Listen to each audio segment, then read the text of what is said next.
کیا کبھی ایسا محسوس ہوا ہے کہ جو انسان سب سے زیادہ برا لگتا ہو وہی در حقیقت سب سے بڑا محافظ نکلے؟ یا پھر جس پابندی کو بظاہر آزادی کی راہ میں رکاوٹ سمجھا جائے وہی اصل میں جان بچانے والی سب سے بڑی ڈھال بن جائے؟ بالکل، یہ ایک ایسا سچ ہے جو انسان کے دیکھنے اور سمجھنے کے زاویے کو مکمل طور پر بدل سکتا ہے۔ سمارٹ اسکوپ میں خوش آمدید۔ چینل کو سبسکرائب کریں، بیل آئیکن کو دبائیں اور اسے لائک اور شیئر ضرور کریں۔ تو آج کے اس تفصیلی جائزے کا مشن نمرہ احمد کے مشہور ناول جنت کے پتے کی تہوں کو کھولنا ہے۔ اور میں بتاتی چلوں کہ یہ محض کوئی عام سی کہانی نہیں ہے۔ ہاں، اگر کوئی اسے محض ایک رومانوی کہانی سمجھ رہا ہے تو یہ ایک بہت بڑی غلط فہمی ہے۔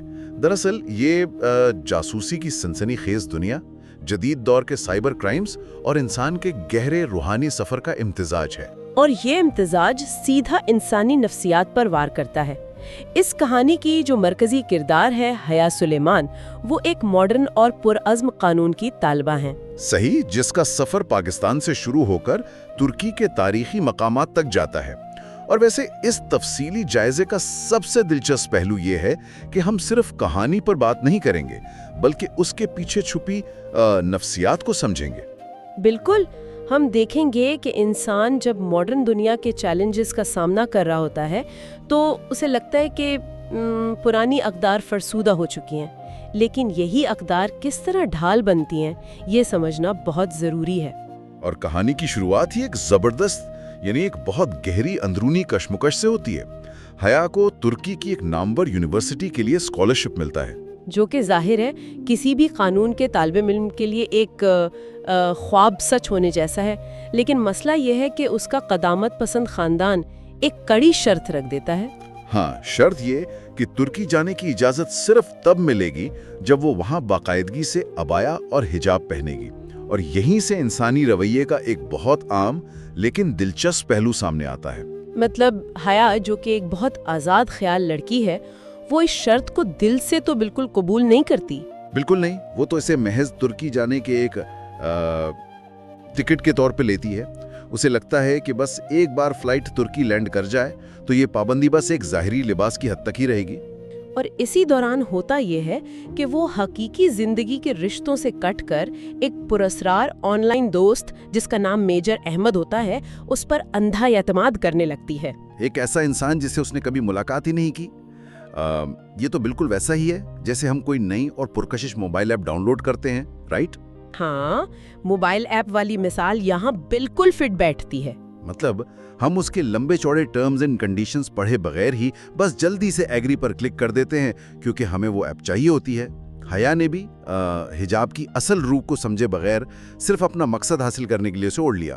یہ ایپ والی تشبیہ بالکل اس نفسیاتی رویے کی عکاسی کرتی ہے جسے ہم ایکسٹرنزک موٹیویشن یا بیرونی محرک کہتے ہیں۔ اچھا، تو یہ ایکسٹرنزک موٹیویشن اصل میں کیا ہے؟ یعنی جب کوئی عمل انسان کی اندرونی رضامندی کے بجائے کسی بیرونی دباؤ یا کسی لالچ کے وجہ سے کیا جائے تو انسان کبھی بھی اس کی روح سے نہیں جڑ پاتا۔ صحیح۔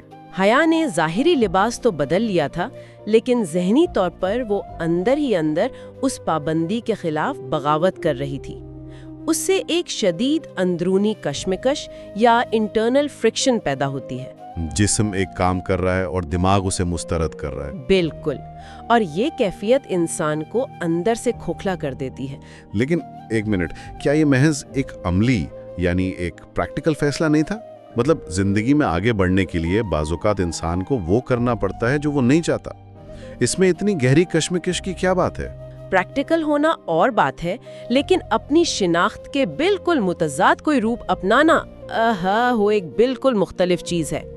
جب انسان روزانہ ایک ایسا روپ اختیار کرتا ہے جس پر وہ خود یقین نہیں رکھتا تو وہ ذہنی تھکاوٹ کا شکار ہو جاتا ہے۔ ہاں، یہ بات تو ہے۔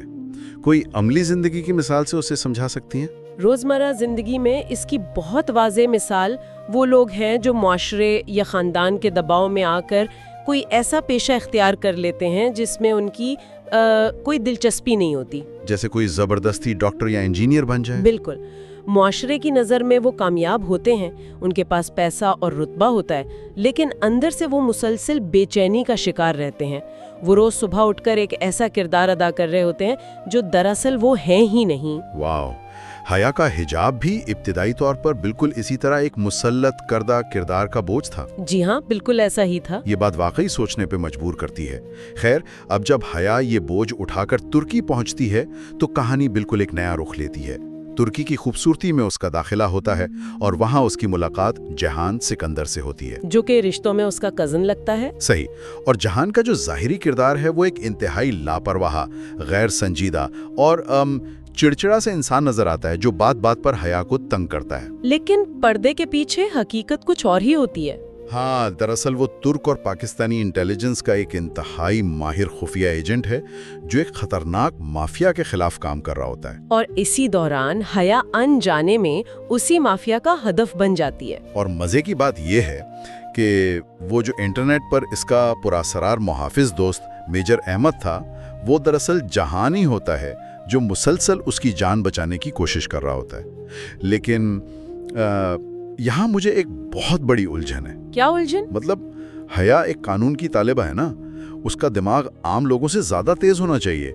وہ اتنی بڑی حقیقت کیسے نہیں دیکھ پائی کہ جس شخص سے وہ حقیقی زندگی میں شدید نفرت کر رہی ہے، یعنی جہان، وہی دراصل اس کا انٹرنیٹ والا ہیرو میجر احمد ہے۔ ہاں، مطلب اتنی ہوشیار لڑکی اتنا بڑا دھوکہ کیسے کھا گئی؟ یہ سوال بظاہر بہت لاجیکل لگتا ہے، لیکن انسانی ذہن منطق سے زیادہ اپنے بنائے ہوئے مفروضوں پر چلتا ہے۔ نفسیات میں سے کوگنیٹو ڈسوننس کہتے ہیں۔ کوگنیٹو ڈسوننس تھوڑا آسان الفاظ میں بتائیں۔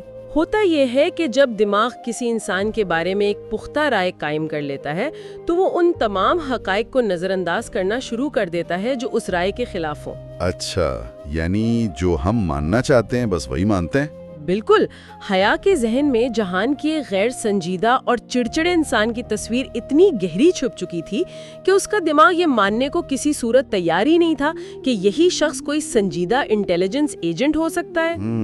دماغ اس تضاد کو قبول کرنے سے انکار کر دیتا ہے کیونکہ اس کے لیے اپنی پرانی سوچ کو غلط ماننا تکلیف دہ ہوتا ہے۔ اور دوسری طرف یہ سائبر سیفٹی کے ایک بہت بڑے خطرے کو بھی بے نقاب کرتا ہے۔ یعنی ہم انٹرنیٹ پر صرف وہ دیکھتے ہیں جو ہم دیکھنا چاہتے ہیں۔ جی بالکل۔ انٹرنیٹ پر موجود ایک فرضی نام اور تصویر کے پیچھے انسان اپنی مرضی کی خوبیاں تراش لیتا ہے۔ اسکرین پر کوئی بھی انسان خود کو ہیرو بنا کر پیش کر سکتا ہے۔ اور حیا نے بھی میجر احمد کو ایک ہیرو مان لیا تھا۔ ہاں، اور رہی بات ظاہری رویے سے دھوکہ کھانے کی، تو یہ انسانوں کی ایک بہت عام فطرت ہے۔ عملی زندگی میں اس کی کوئی مثال؟ کام کی جگہوں پر، دفتروں میں ہم اکثر دیکھتے ہیں کہ ایک سخت گیر، اصول پسند اور غصے والا باس سب کو بہت برا لگتا ہے۔ ماتحت لوگ اسے ظالم سمجھتے ہیں اور اس سے نفرت کرتے ہیں۔ ہاں، ہر دفتر میں ایک ایسا باس تو ضرور ہوتا ہے۔ لیکن اکثر اوقات حقیقت یہ ہوتی ہے کہ بند کمروں کی میٹنگز میں وہی باس اعلیٰ انتظامیہ کے سامنے انہی لوگوں کی نوکری بچا رہا ہوتا ہے، ان کے فنڈز کے لیے لڑ رہا ہوتا ہے۔ کمال ہے، انسان صرف ظاہری سختی پر فیصلہ کر لیتا ہے اور اس کے پیچھے چھپی حفاظت کو نہیں دیکھ پاتا۔ بالکل، اور جہاں کے ساتھ بھی حیا کا یہی رویہ تھا۔ یہ دفتری باس والی مثال تو بالکل نشانے پر لگی ہے۔ واقعی انسان ظاہری خول میں کتنا الجھ جاتا ہے، لیکن اصل کہانی تو وہاں سے شروع ہوتی ہے جب حالات پوری طرح قابو سے باہر ہو جاتے ہیں۔ یعنی ترکی میں جب مافیا کے حملے تیز ہوتے ہیں۔ ہاں، اور حیا خود کو موت کے منہ میں دیکھتی ہے۔ جب کوئی دنیاوی سہارا نہیں بچتا تب ایک زبردست روحانی تبدیلی آتی ہے۔ وہ خالص توکل کرنا سیکھتی ہے۔ اور حیرت انگیز طور پر وہی حجاب جسے وہ ایک زحمت سمجھ کر ترکی لائی تھی، اس کے لیے ایک نفسیاتی اور جسمانی ڈھال بن جاتا ہے۔ اور ویسے کتاب کا نام جنت کے پتے بھی اسی واقعے کی طرف اشارہ کرتا ہے جب حضرت آدم اور بی بی حوا نے جنت کے پتوں سے خود کو ڈھانپا تھا۔ صحیح۔ اس کا مطلب یہ ہے کہ حیا انسان کی اصل فطرت ہے، یہ کوئی قید نہیں ہے۔ بالکل۔ اس سارے منظرنامے کو دیکھ کر ایک تصور ذہن میں ابھرتا ہے۔ فرض کریں کسی شخص کو زبردستی لوہے کی ایک بھاری جیکٹ پہنا دی جائے۔ اچھا۔ وہ اس کے بوجھ سے چڑچڑا ہو جائے، اسے اپنی آزادی کا دشمن سمجھے، لیکن اچانک چاروں طرف سے فائرنگ شروع ہو جائے تو تب اسے احساس ہو کہ جس بوجھ کو وہ کوس رہا تھا وہ دراصل ایک بلٹ پروف جیکٹ ہے جو